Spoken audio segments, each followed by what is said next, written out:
In a world obsessed with speed, power, and size, a tiny bubble-shaped car once rolled in and changed everything. This isn't a story about horsepower. It's a story about heart. Meet the BMW Isetta, the world's tiniest legend. The year was 1953. Europe was still rebuilding after the war. Gas was expensive, streets were narrow, and people wanted something, anything, that could move them forward. And that's when an Italian company called Isetta had a strange idea. What if a car could be as small as a scooter, but protect you from the rain? Their creation looked like a mix between an egg and a spaceship.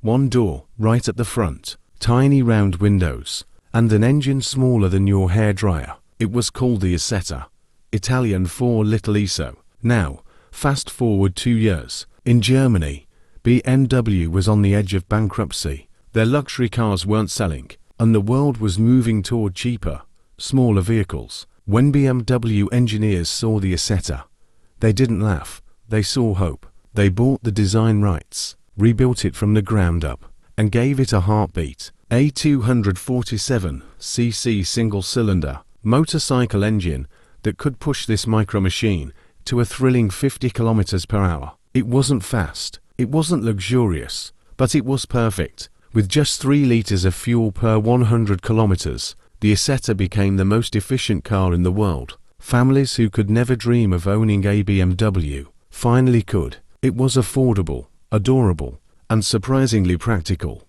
at least for 2 people and a bag of groceries. The front door opened forward like a refrigerator, and if you parked too close to a wall, well, you were stuck inside. But people didn't care, they loved it. The Isetta became a symbol of freedom in post-war Europe, a car for dreamers, students, and young couples chasing a future that finally seemed bright again.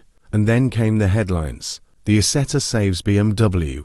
By the late 1950s, over 160,000 Isettas had rolled off the line, pulling BMW out of financial collapse. Without that tiny bubble car, the BMW S we know today, the M3 South, the i8 South, the X5S might never have existed. But the Isetta story doesn't end there. Its charm refused to die. 70 years later, it inspired a new generation, the Microlino, a modern electric reinterpretation that carries the same smiling face and nostalgic soul, ready to conquer city streets once again. From the ashes of war to the dawn of electric mobility, one truth remains. Sometimes, the biggest revolutions come in the smallest packages, and the Isetta, it proved that size doesn't define greatness, spirit does. Like and subscribe for more videos.